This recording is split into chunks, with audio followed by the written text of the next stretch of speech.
Meus irmãos, a paz do Senhor, eu estou aqui para gravar o nosso vídeo resumo, né? E desde já quero me desculpar com os irmãos com a demora.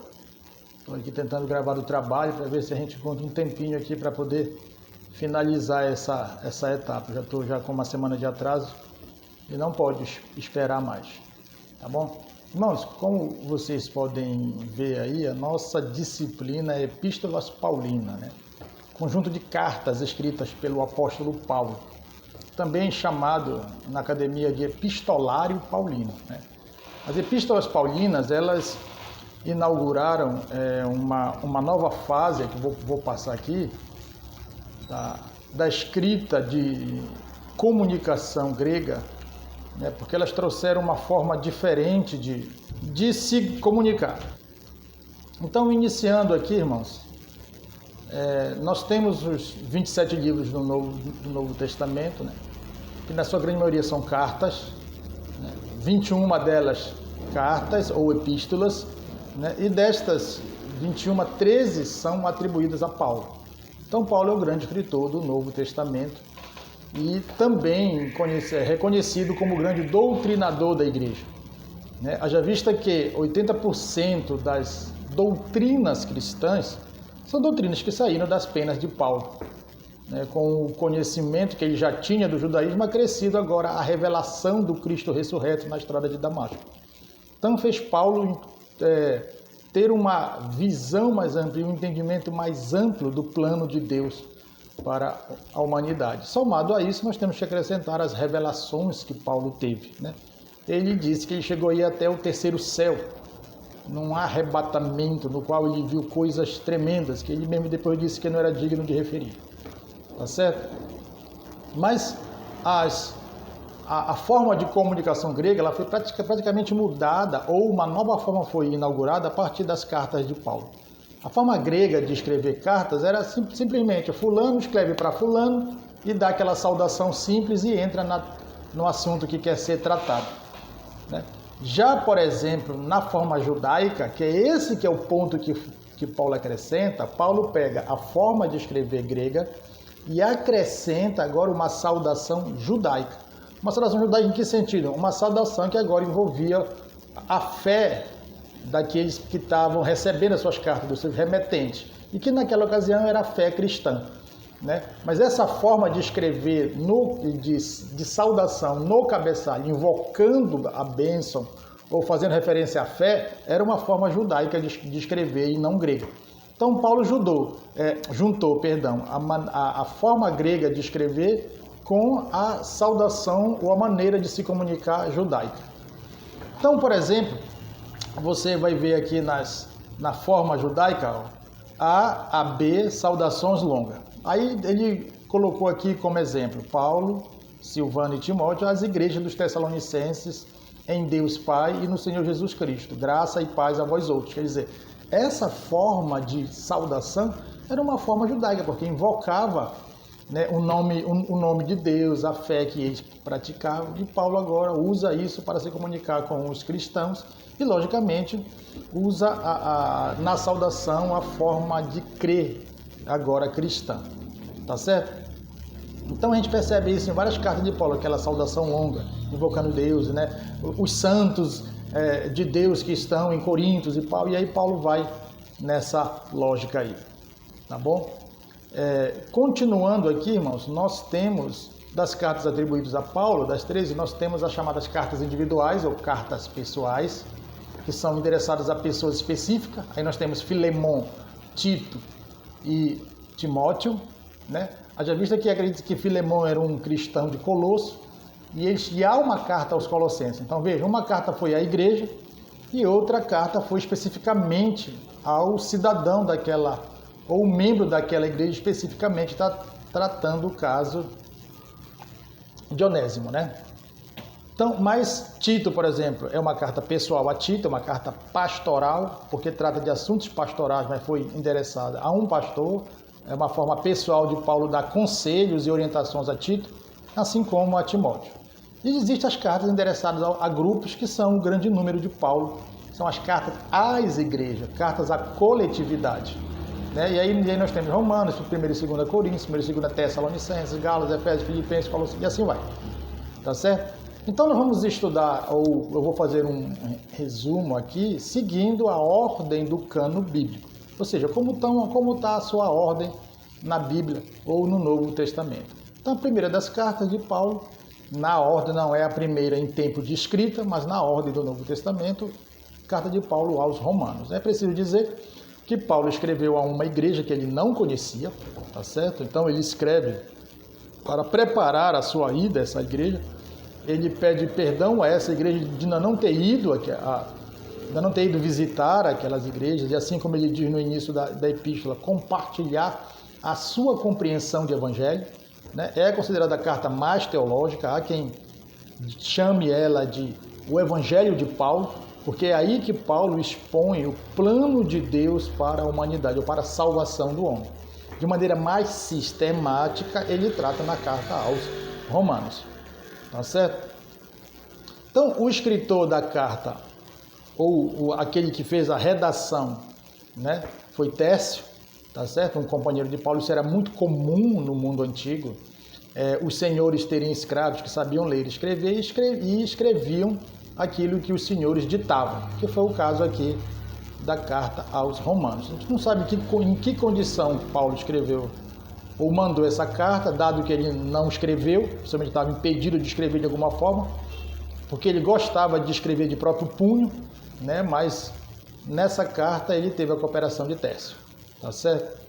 Então, a epístola debatida, né, e ponto pacífico é de que o escritor é Paulo, né? Existe um debate na academia sobre quais são as cartas de Paulo verdadeiramente, mas para todos os efeitos e para nós aqui, para a compreensão cristã e ortodoxa, é que Paulo é o autor de todas essas cartas sem questionamento, né? Ela foi escrita quando Paulo passou 3 meses, né, na sua terceira viagem missionária. Ele se dirigia a Jerusalém, né, com a oferta das igrejas que haviam levantados para levar ajuda aos irmãos, né? E ele estava em Corinto, então acredita-se que nesse momento é que ele escreve a carta. Até porque ele cita na carta Febe, né? Para alguns diz que ela era diaconisa, né? E que estava partindo do porto de Corinto, que era Cencreia. Tá bom? Continuando aqui, mas como a gente não pode detalhar muito, é apenas uma carta resumo, a gente vai logo para o conteúdo da carta. Então nós temos aqui a introdução que Paulo faz ali a partir do versículo 1 do primeiro capítulo até o versículo 17, né, que é toda essa introdução longa, né, mostra como todos pecaram diante de Deus, né, todos precisam de salvação. Ele mostra que tanto os judeus quanto os gentios estão debaixo do domínio do pecado. Então, e isso Paulo diz que Deus permitiu que assim fosse para que ele pudesse prover um caminho, tanto um para com o outro. E o caminho passa pela pessoa de Cristo, ou seja, ele é esse caminho. Então ele fala da situação dos gentios, fala da situação dos judeus, né, que embora tivesse o privilégio de receber os oráculos de Deus, ou seja, a palavra inicial de Deus, contudo estavam, em certo sentido, na mesma situação dos gentios, no sentido de uma condenação diante de Deus. Então o judeu, por mais que ele tivesse a lei, essa não era suficiente para a sua salvação. Então, portanto, estavam perdidos tanto quanto os gentios que viviam na sua devassidão. E aí ele cita o exemplo de Abraão, né, no capítulo 3, isso é fantástico de Paulo. Paulo é inteligente porque ele sabe que está havendo um conflito entre os judeus cristãos de Roma e os gentios cristãos de Roma. Talvez os judeus tentando se colocar ali muito superior aos cristãos romanos que vinham do mundo gentil, porque eles vinham de um estilo de vida extremamente, muitas vezes devasso, idólatra, e os judeus não tinham nada disso.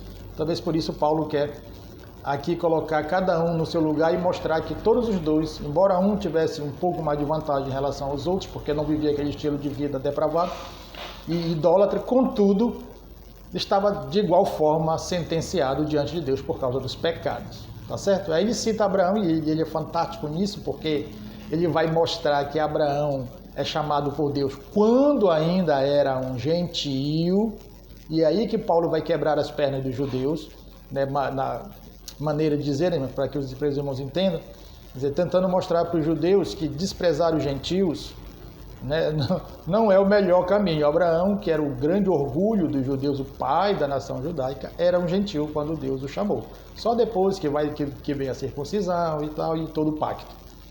Tá certo? Depois ele faz ele mostra, sim, a partir do capítulo 5, né, como a vida unida com Cristo nos livra do poder do pecado, e aí ele vai mostrando como é o ser humano dominado pelo pecado. Depois ele vai mostrar aqui como somos livres e como continuamos livres através da ação do Espírito Santo. Né? Ter o Espírito na vida é uma garantia de salvação, Paulo mostra isso claramente, né? E mostra como se dá a vitória por intermédio de Cristo, tá certo? Depois ele vai falar do capítulo 9 ao capítulo 11, que é um capítulo que os nossos irmãos reformados gostam demais, né? Que Paulo vai falar da queda, da humilhação e da glorificação do povo de Israel. Então, capítulo 9, 10 e 11 vai falar sobre essa relação. E ele vai mostrar que, no plano de Deus, Israel tinha uma posição privilegiada, a qual desprezaram, quando desprezaram tanto o plano de Deus quanto o Cristo. Tá certo? Mas Deus vai mostrar, Paulo vai mostrar que no final, aquilo que ele prometeu a Abraão, ele vai cumprir no povo de Israel, convertendo todos à verdadeira fé de Abraão, que é a fé cristã. Então lá em Gálatas, Paulo vai dizer que o verdadeiro filho de Abraão não é o que é segundo a carne, mas o que é pela fé, ou seja, aquele que tem a mesma fé que Abraão teve, esse é filho de Abraão verdadeiramente, do ponto de vista bíblico e do ponto de vista do reino de Deus. Tá bom, irmãos? Depois ele vai mostrar como o cristão deve viver nesse mundo, porque deve viver diferente. Dado que o mundo jaz no maligno, a forma de viver do cristão é bem diferente da forma de viver do mundo. Tá certo? E aí ele vai falar sobre os fracos e fortes na fé, né? Que Paulo vai dizer que quem se acha forte deve ter a capacidade de suportar, né, os seus irmãos que ainda não têm maturidade nem entendimento para lidar com certas coisas. Tá certo? E que aquele que é forte deve fazer de tudo para não estragar a fé daquele que é fraco. Tudo bem, irmãos?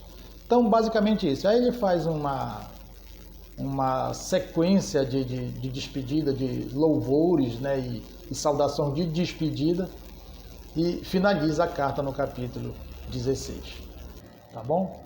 E a gente, para seguir aqui rapidamente, eu não vou apresentar todos os pontos do slide que eu quero resumir, né? Mas Paulo aqui na carta aos Romanos, o seu propósito é mostrar como somos justificados pela fé. Então, portanto, o tema é justificação pela fé, e mostra que o grande poder que se manifesta na vida do homem é o poder de Deus para a transformação. Primeiro do judeu, ele diz, depois do grego. E esse poder chama-se evangelho. Tá certo? Então, para Paulo, o grande poder de Deus não é, na verdade, realizar milagres, mas o poder do evangelho agindo na vida das pessoas. Tá certo? Então, vamos lá. Seguindo aqui, para a gente não demorar muito. Carta de Paulo aos Coríntios, a sua primeira epístola, né? Eu não disse, mas a carta aos Romanos foi escrita da cidade de Corinto, no final da sua terceira viagem missionária. Lá na carta de Coríntios que ele vai citar Febe, que era irmã de Sencreia, né? Servia em Sencreia. Sencreia era o porto marítimo de Corinto, aonde o comércio do mundo passava por ali, tanto do Ocidente para o Oriente, como do Oriente para o Ocidente, passava por Corinto. Por isso Corinto era uma cidade extremamente movimentada, corria muito dinheiro, né? Uma cidade cosmopolita, de gente de todo lugar do mundo, todo tipo de fé, todo tipo de crença, todo tipo de filosofia, todo tipo de estilo de vida. E como uma cidade costeira que era, o nível de promiscuidade e prostituição eram altos na cidade, dada até mesmo os templos das deusas, da deusa Afrodite, né, que havia em Corinto, na Acro Corinto, né, um templo que possuía 900 sacerdotisas, a 1000 sacerdotisas, estavam lá para os devotos, para a prática da chamada prostituição cultual, no qual os deuses eram cultuados. Então, a cidade de Corinto é uma cidade extremamente depravada, e ali o evangelho tem um grande desafio. Paulo precisa mostrar na cidade de Corinto que a mensagem que ele prega é poderosa. A ideia era o seguinte: se a mensagem conseguisse transformar os coríntios do jeito que eram, Então, de fato, essa mensagem era poderosa e poderia transformar qualquer pessoa no Império Romano. Tá certo? Então, vamos lá. Paulo funda a cidade, né, na sua segunda viagem missionária. Paulo tem alguns problemas com aquela igreja, uma delas, e o principal problema que Paulo enfrentou na igreja é a questão do partidarismo, dos grupinhos em torno de Paulo, de Apolo, de Pedro, de Jesus, e que nenhum desses pediram esse grupo. Paulo tinha preocupação tremenda com esse fato, porque Paulo sabia que esse fato poderia esfacelar a igreja. Então, era o grande perigo que aquela igreja que corria, era de se dissolver dado a essa quantidade de grupo. Então, Paulo tem que desfazer isso. E Paulo vai mostrar que essa formação de grupos demonstrava que eles eram ainda meninos na fé. Porque Paulo está querendo mostrar que pessoas maduras na fé compreendem que o corpo de Cristo é superior, é maior, e é o que importa. Não grupinhos relacionados a pessoas específicas, né? Chamado culto personalíssimo. Né? Então, Paulo disse que isso, quem olha por esse lado, não compreendeu nem o reino de Deus, nem significa o corpo de Cristo, a igreja. Tá certo? Então, Paulo está preocupado com isso. Então, ele procura dissolver isso na sua carta. Outra coisa que Paulo trata é a questão de um grave pecado que havia no seio da igreja e que a igreja de Corinto não havia tomado ainda nenhuma posição. E Paulo fica indignado de saber que aquilo que estava acontecendo, que eles estavam tolerando em certo sentido, era algo que nem entre os gentios isso poderia acontecer, muito menos entre a igreja, mas estava acontecendo na igreja de Cristo. Então Paulo ele se mostra indignado com essa atitude e ele pede para a igreja tome uma atitude, que é de afastar o ofensor que estava se envolvendo com a sua madrasta, tá certo? Né? E o certo é que a igreja precisaria tomar alguma posição. Paulo também recebe os irmãos que vêm de Corinto, trazendo a Paulo notícia da igreja e trazendo perguntas sobre como deveria ser o comportamento dos cristãos de Corinto a partir de agora. Né? Aí a questão dos casamentos, né? da vida conjugal. Né? Paulo vai dar conselhos sobre...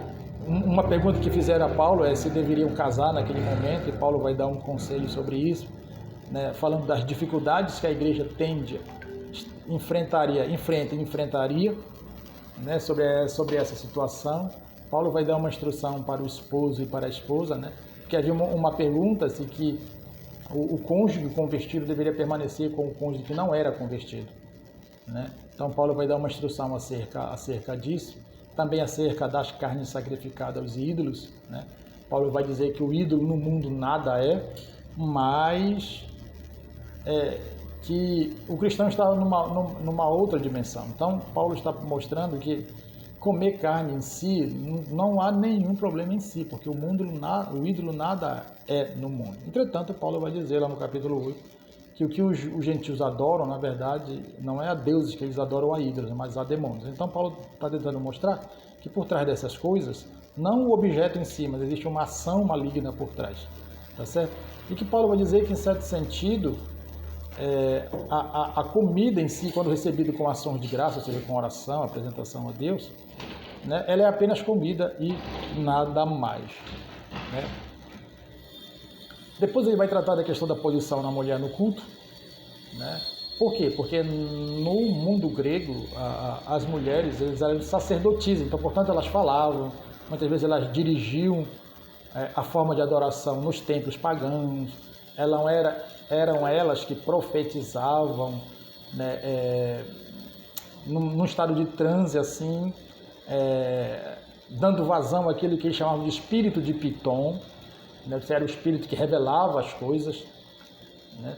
Então tudo isso é sacerdotisa. Tá, e agora no contexto cristão, como é que fica? Aí Paulo vai colocar cada coisa em seu lugar. Não é que Paulo é machista ou misógino, como alguns o acusam falsamente, sem entender a posição de Paulo e o que ele quer fazer naquele momento.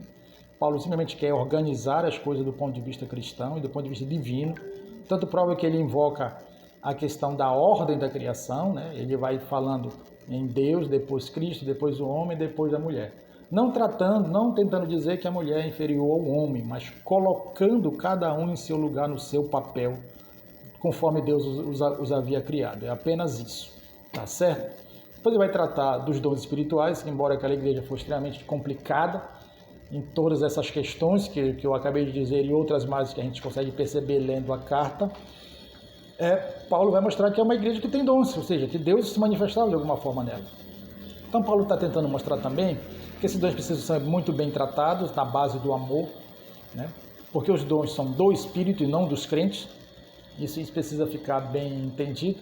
E Paulo está tentando mostrar que eles precisam avançar na sua vida espiritual para não perderem esses dons, porque do contrário, se eles continuassem naquilo, Paulo praticamente disse assim, olha, se vocês continuarem assim, vocês vão ficar só sem o Espírito Santo e sem essa graça dos dons.